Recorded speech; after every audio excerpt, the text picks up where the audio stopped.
नमस्ते बच्चों, कैसे हैं आप लोग। आज के परिवेशीय अध्ययन के वीडियो में आप सभी का स्वागत है। आज हम लोग पाठ 10 दर्रे में घमासान युद्ध इसका पुनरावर्तन एवं करेंगे एवं इसके प्रश्नोत्तर देखेंगे। बच्चों, हमने इस पाठ में पढ़ा था कि शिवाजी महाराज ने जब अफजल खान का वध कर दिया, इससे बीजापुर के दरबार में खलबली मच गई और आदिल शाह बड़ा ही क्रोधित हुआ और उसने शिवाजी महाराज को हराने के लिए सिद्दी जौहर को बहुत बड़ी सेना के साथ महाराष्ट्र में भेजा। सिद्दी जौहर अपने साथ विशाल सेना लेकर महाराष्ट्र में आया और आते ही उसने पन्हालगढ़ को चारों ओर से घेर लिया। उस समय शिवाजी महाराज भी पन्हालगढ़ में ही मौजूद थे। शिवाजी महाराज ने सोचा कि कुछ दिनों में सिद्दी जौहर तंग आकर घेरा उठा लेगा, परंतु सिद्दी जौहर ने ऐसा नहीं किया। उसने घेरा और कड़ा कर दिया। तब शिवाजी महाराज ने उस घेरे को तोड़कर उससे बाहर निकलने की योजना बनाई। उन्होंने 2 डोलियां मंगवाई। एक डोली में शिवाजी महाराज बैठकर दुर्गम रास्ते से बाहर निकल गए और दूसरी डोली में शिवाजी महाराज का वेश बनाकर एक दूसरा व्यक्ति बैठा, जो कि किले के महाद्वार से बाहर निकला। जो दूसरा व्यक्ति शिवाजी महाराज का वेश बनाकर निकला था, उसका नाम भी शिवाजी था। शिवाजी महाराज दुर्गम रास्ते से बाहर निकल गए और जब ये शिवाजी महाराज का वेश बनाया हुआ शिवाजी महाद्वार से बाहर निकला तो सिद्दी जौहर की सेना ने उसको पकड़ लिया और वो लोग खुश हो गए कि उन लोगों ने शिवाजी महाराज को पकड़ लिया है। परंतु बहुत जल्दी ही सिद्दी जौहर को यह पता चल गया कि यह असली शिवाजी महाराज नहीं है। इसलिए गुस्से में आकर उसने शिवाजी महाराज के वेश बनाए हुए शिवाजी को मार डाला और क्रोधित होकर शिवाजी महाराज का पीछा करने के लिए सिद्दी मसूद को बड़ी सेना के साथ शिवाजी महाराज का पीछा करने के लिए भेजा।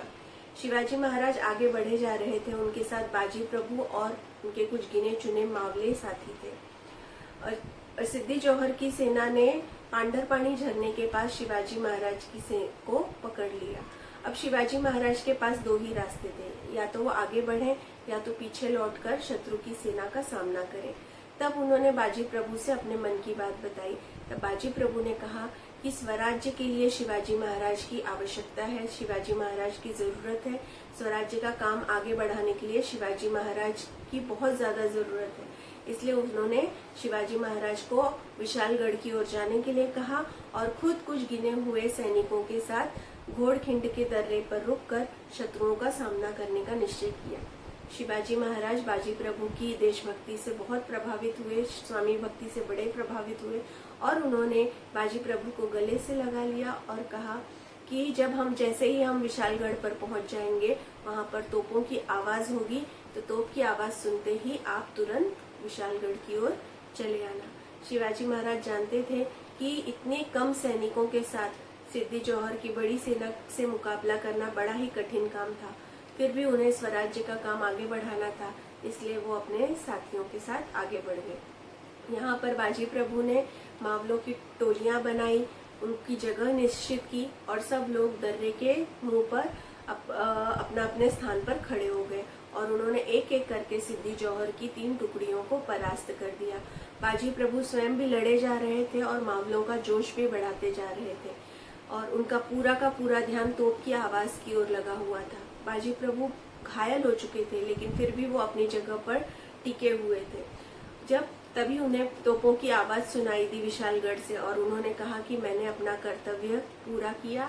शिवाजी महाराज सकुशल पूर्वक विशालगढ़ पहुंच गए हैं और अब मैं मरता हूं। तो इस तरह से शिवाजी महाराज के लिए बाजी प्रभु ने अपनी जान की बाजी भी लगा दी और उनके रक्त से घोड़खिंड का दर्रा पवित्र हुआ। इसलिए आगे जाकर वो पावन दर्रे के नाम से इतिहास में अमर हुआ। तो आइए बच्चों, अब हम इसके प्रश्नोत्तर देखते हैं। दर्रे में घमासान युद्ध का पहला प्रश्न है, रिक्त स्थानों की पूर्ति करो।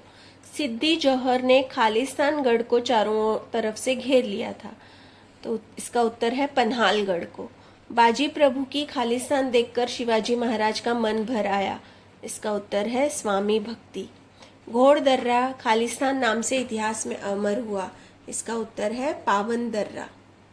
अगला प्रश्न है, एक वाक्य में उत्तर लिखिए। शिवाजी महाराज ने पन्हालगढ़ के घेरे से निकलने के लिए सिद्दी जौहर को कौन सा संदेश भेजा? इसका उत्तर है शिवाजी महाराज ने पन्हालगढ़ के घेरे से निकलने के लिए सिद्दी जौहर के पास संदेश भेजा कि शीघ्र ही किला आपके अधीन करता हूँ। अगला प्रश्न है सिद्दी जौहर क्यों क्रुद्ध हुआ? इसका उत्तर है शिवाजी महाराज आंखों में धूल झोंककर खिसक गए।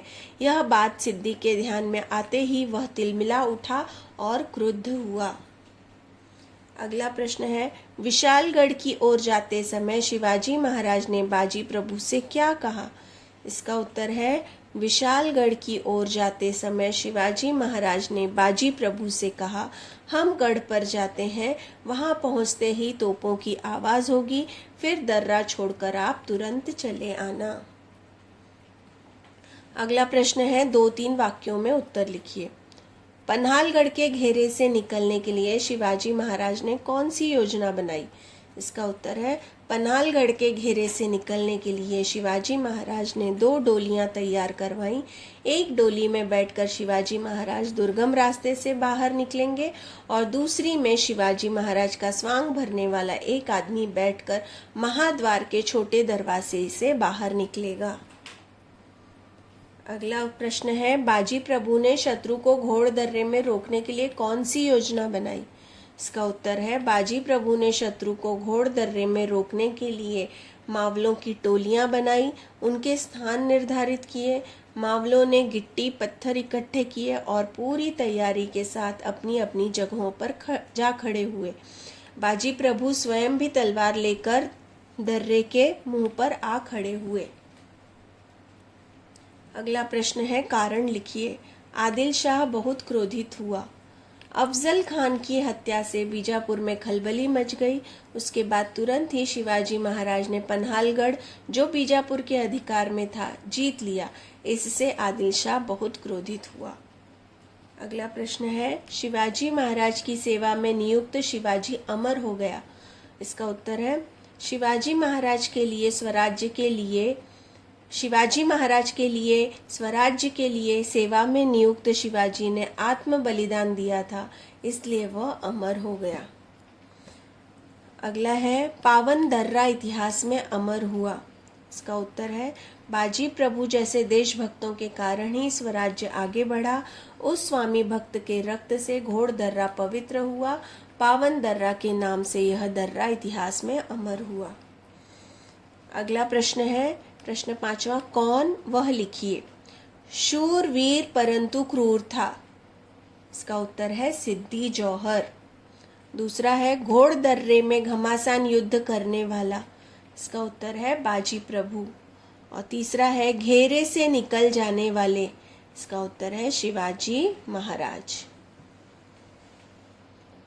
तो बच्चों, ये जो प्रश्नोत्तर मैंने अभी आपको बताए हैं, इन्हें आप अपनी कॉपी में लिखिए, इनको याद करिए क्योंकि आपकी परीक्षाएं आ रही हैं। और हाँ, अपना बहुत ज्यादा ध्यान रखिए, मास्क और सैनिटाइजर का इस्तेमाल करिए, 2 गज की दूरी का पालन करिए। नमस्ते।